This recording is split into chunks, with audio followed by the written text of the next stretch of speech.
to you, Mr. Potts. Help me understand as someone who is, I'm a regular girl. I don't do the street life. I don't do that. That's not me. I want to understand from your perspective how someone who has gotten to a point in their life where they don't have to go back unless you want to go back. You've made a lot of money for yourself. You made a name for yourself and you came out the mud. Why are you still involving yourself in these kind of activities?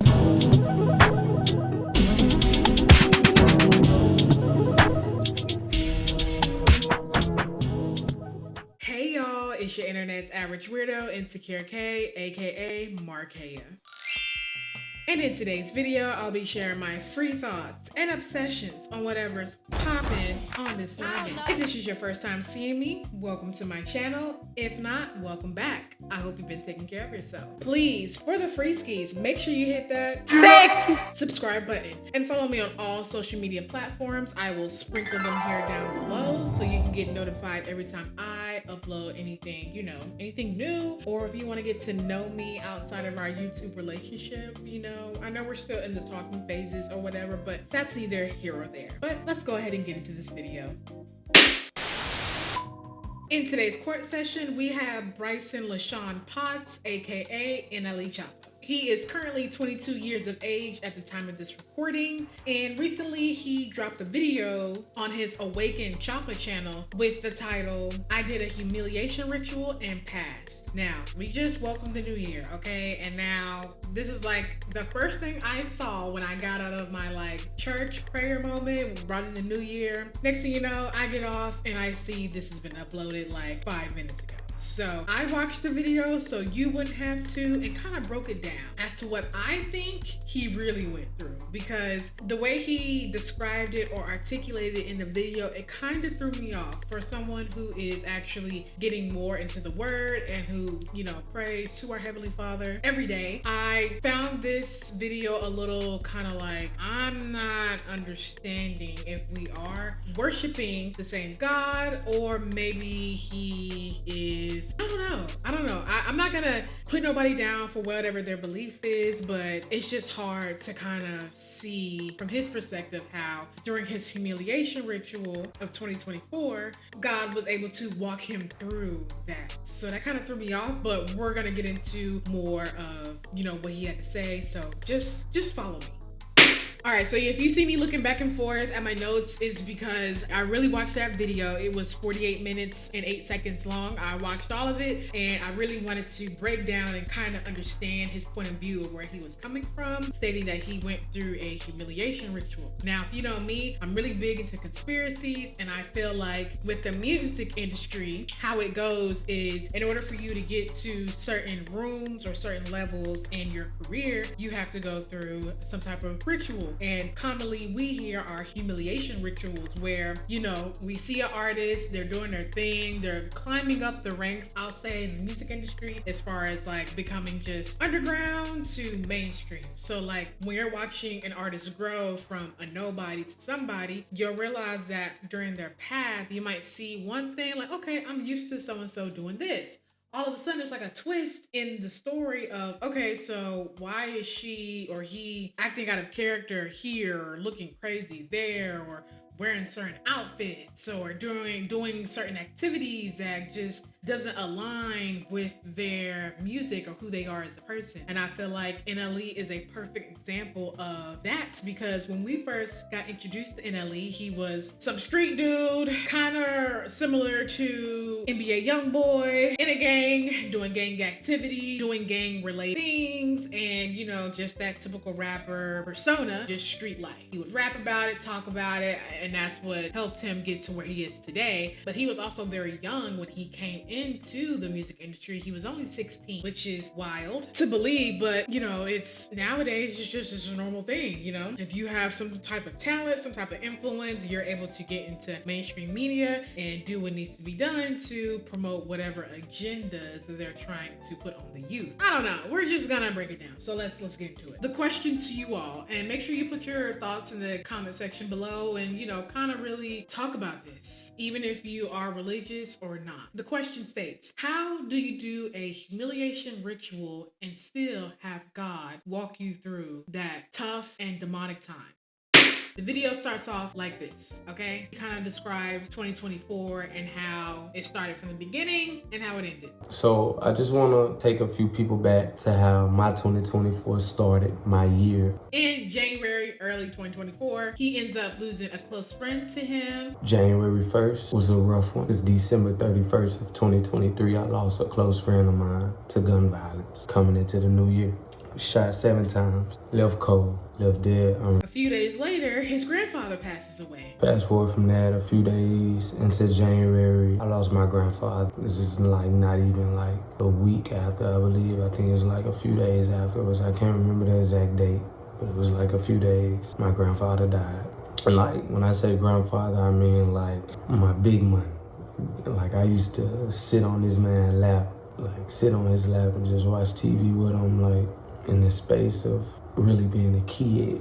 He holds a big sum of my childhood and even adulthood. 2 deaths already. The year just started. Next thing you know, a couple days later or a week later, he ends up losing one of his relatives. 2 days later after that, I lost another relative to alcohol abuse. Triple whammy. And then next thing you know, his mom loses someone as well. A few days after that, my mother and us lost someone. So this is my January. This is the intro to my 2024. Quadruple whammy. This is just the beginning of the year and he's already going through a lot. Okay, so after the funeral of his friend, he kind of thought to himself like, I left out of that funeral that day saying, you know what, man, this is a cycle that'll never end. How do you get out the cycle? So boom, fast forward, I go away. He ends up kind of disappearing after that moment, still reflecting on the situation with his friend because it definitely took a toll on him. He ends up shooting Choppa Flow 7 and he disses Blueface. We'll leave a nigga blue in the face, high nigga want the fade, knowing he had to go to jail the next day. Pussy, boy, you something like my bitch Rolls Royce. In that song, he stated he didn't even want to diss Blueface. He only did it because he was just so angry inside and he just had a lot of rage inside of him that he needed to get off. I'm assuming Blueface was in the crossfire for whatever reason and he decided to shoot blanks, I guess, in a sense, but blanks as in, you know, words. So yeah. But I was honestly angered. I was honestly trying to figure out how to handle emotion. I don't even diss people. Y'all know me, like I tend to stay away from diss songs just simply because I'm not a person that wants my business public anyway when it comes to anything regarding to. I look at it that way because something happened to someone, I'm responsible rather than not, even if I probably did it or not. I'm still held accountable or still looked at as a suspect. So I try to tend to stay away from just anything that got to do with that. He also talked about how he didn't like that his street life activities was coming to the forefront of like what's going on for the public's knowledge. To you, Mr. Potts, help me understand as someone who is, you know, I'm a regular girl. I don't do the street life. I don't do that. That's not me. That's not my environment. But for someone who's seen it from an outside perspective, because I have family members as well who dibble and dabble, but we digress. But I want to understand from your perspective how someone who has gotten to a point in their life where they don't have to go back unless you want to go back. You've made a lot of money for yourself. You know, you made a name for yourself and you came out the mud. Why are you still involving yourself in these kind of activities? Have we not learned from brother Jeffrey Williams, aka Young Thug, on this situation? This is what happens when you don't leave the street life alone. Eventually it's going to catch up with you and then they're going to end up pending you because you are the celebrity, you with the name, as the person who's responsible for everything that's been going on. And who wants to be dealing with that drama? So why not just let it go? I understand to some degree you want to still be respected in your neighborhood because that was the neighborhood that raised you. People watch you grow up, you know, that's who you are to the core. But at the end of the day, we have to evolve out of that. Regardless if they feel like you change and yada yada yada, but it's like you got to change in order to be better, and this type of lifestyle doesn't benefit me in what I'm trying to do today. So that's the part where I'm like, it's time to let go and let God. Follow me, just follow me. So he decides to put Lil Mabu on the Choppa Flow 7 dissing Blueface song to kind of throw the public off that, oh, I'm not serious, but I am. I put Lil Mabu on it because I was honestly mad, I was honestly triggered, and I was trying to figure out a way to handle my emotions. I put him on it to clean it up, to make it look like I wasn't really tripping, but behind the scenes, Bryson Potts was dealing with rage. Because, you know, Lil Mabu is Caucasian, and what he raps about, it kind of doesn't reflect the culture of what he is raised from. It's kind of like, yeah, it'll throw me off because it's like Lil Mabu talking about guns and stuff and woo woo woo. Like, he know what this life is about. Like, come on, you come from family, you just want to be with us. But when it's time to actually be with us, are you going to be there? So anyways, he used him as a distraction for us to think that he wasn't serious about the rage he had for Blueface. I'm pretty sure it probably had to do with Krishan. It just seems like, yeah, maybe Blueface thought she was messing with NLE, and I don't know. And Blueface said something, I don't know. I didn't even want to get too deep into that. I just wanted to focus on this video that he put out. So we fast forward to April. He gets to a point in his career that he is tired of the bad energy that he's been putting out while making these records, and that what rap has to carry as well.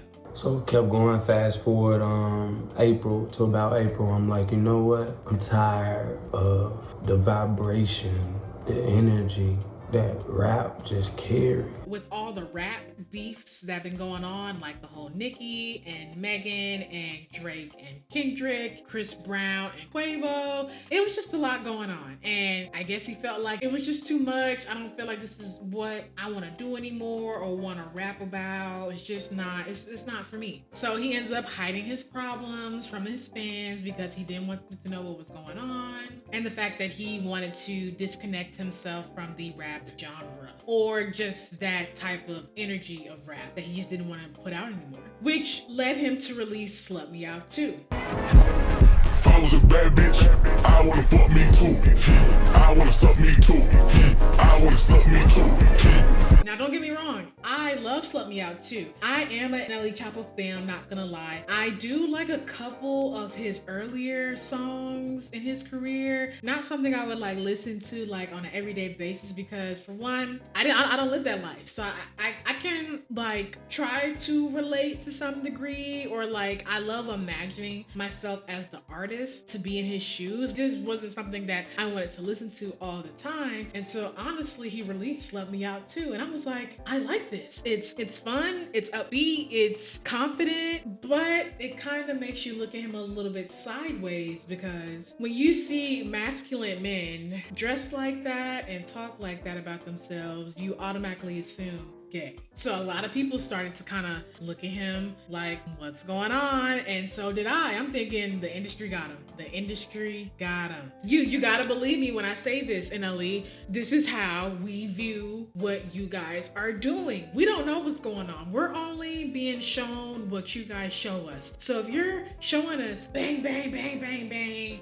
boom, boom, boom, boom, boom, that's how we're gonna take you as, especially how when you first came out, that's how you presented yourself. And then throughout the time of your career, you end up changing into a more softer person than when you were at the beginning. We start to wonder why the change.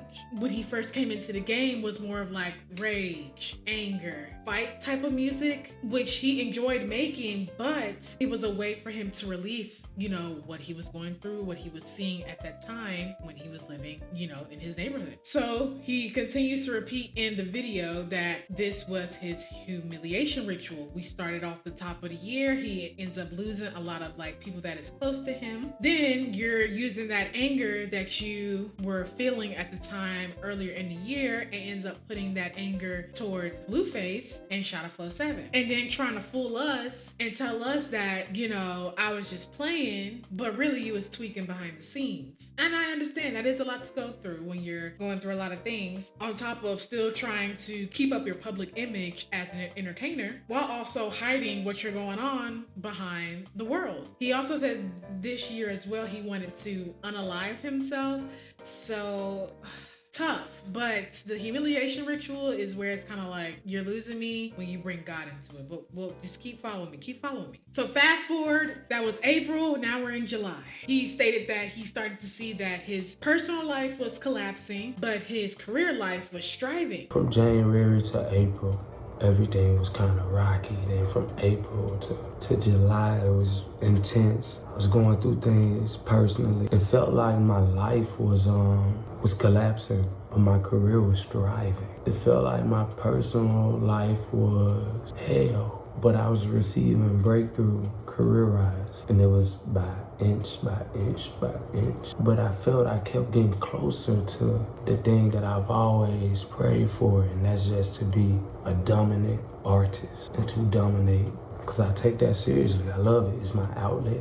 And it's my tool to inspire. It's my tool to change the world. That's when he says during this whole time he prayed, but in that particular month, he prayed that he wanted to be the most dominating artist in the game. That's what he prayed for. He envisioned for himself, and that's what he wanted God to help assist with him delivering that promise. During that time, he ended up going through a identity crisis because he's like, I don't know, should I give the fans the old Choppa because that's all they talk about? Should I give them that? Or should I start becoming into what I want to do, which is make music that makes me happy, that makes me feel good, makes me feel confident, makes me just want to be better as an artist. So now we come to a peak into his humiliation ritual, because earlier in the year in 2024, he made amends with his anger and rage energy he was giving off into the world and also into his music, and wanted to be more fun, more light, more happy. He wanted to be not a new person, but just he wanted to break out into a more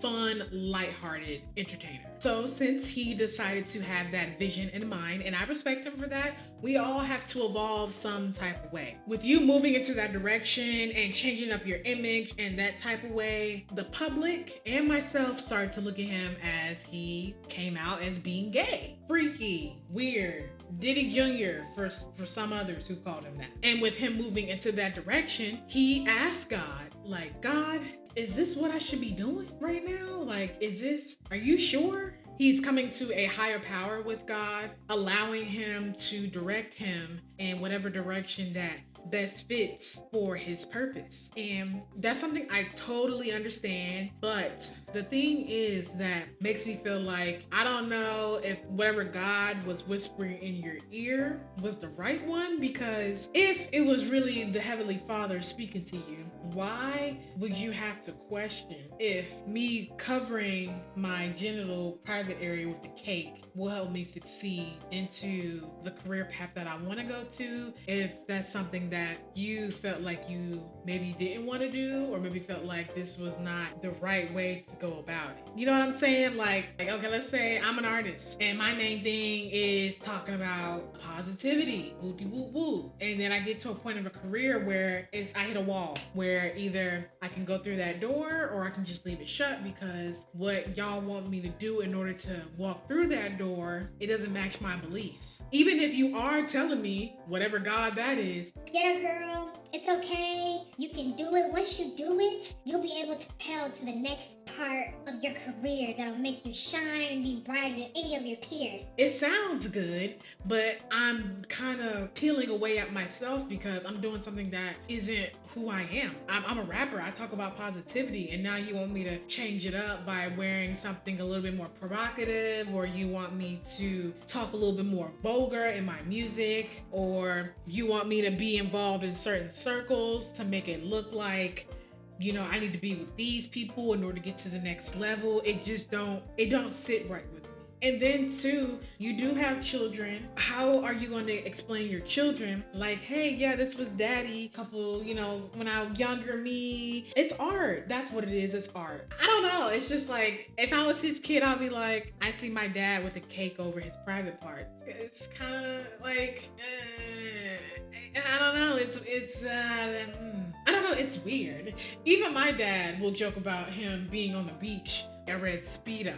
And it's like, yeah, Dad, I guess you do you, but I don't want to see that. And I think that's where I'm getting at. Like, as his daughter, I guess cool, you know, that was a part of you. That was a part of your life. If that's something you wanted to do, it'd be different than questioning God, because we're told not to question him. We're supposed to just follow his lead, and we just supposed to pray that whatever he allow us to go through, we'll get to where we're trying to go on the other side. I agree with him saying that he did speak to him to kind of get clarification. In your eyes, is it okay if I do this? And him telling you, yes, it's okay. It's like, okay, I got that confirmation.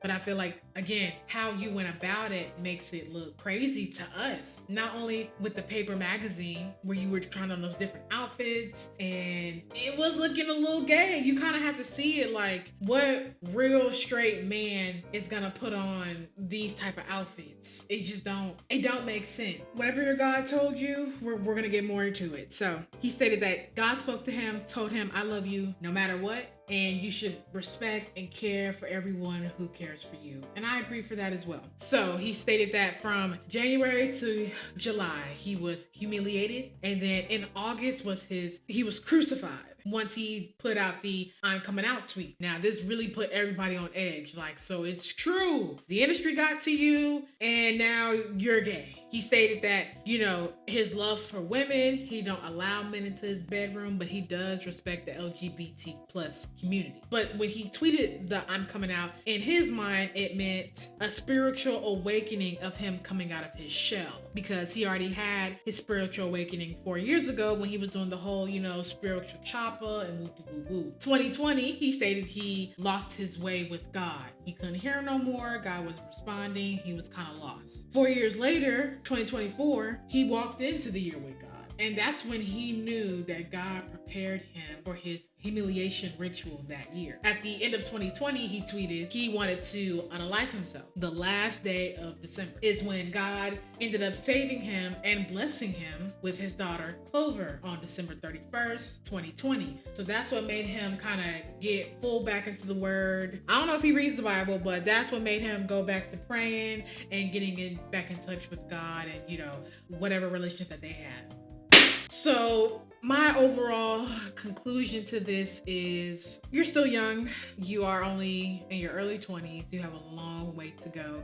You have been in the industry for a long time, so I can understand if you've seen a lot, been through a lot, experienced a lot of things that we'll never know, and that's fine too. But I just hope with you passing this test and sharing that information with us, that doesn't put you in danger of where you're trying to be at in your career, because it seems like this is more of a sacrifice. But you also talk about elevating as a person, so it's kind of like, I don't know, it's a teeter-totter of what to believe and what not to believe, because at the end of the day, you're gonna put out what you want us to believe to the public. We'll never know what's going on behind closed doors unless someone comes out here and starts yappity yap yap yap, or unless you tell us about the yappity yap yap yap. So I just hope that I'm gonna pray for you. I pray that you're safe and that you are able to do the things you do want to do, that does inspire you and motivate you to make not only good music, but better music. Because I do like NLE. I feel like he's a great artist, great lyricist. I love when he performs. And it's a one-man show. It's just him. He really don't need no dancers. He gives off that energy of he is him. And I like that about him. But the humiliation ritual, it throws me off because, again, you might not see it as it being gay. You might see it as it being artistic. You're doing something different. Your God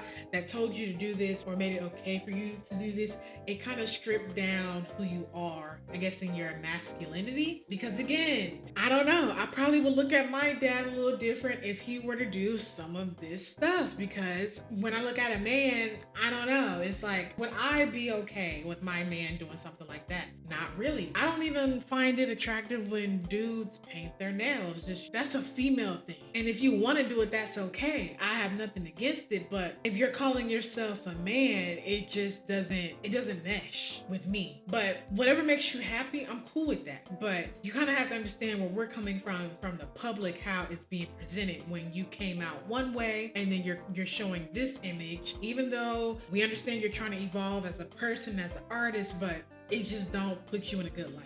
I hope that makes sense.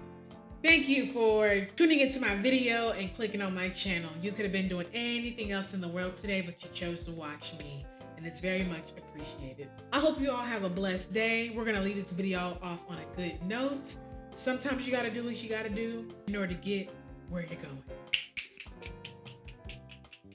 Thanks for watching, you guys, and I'll see you in the next video.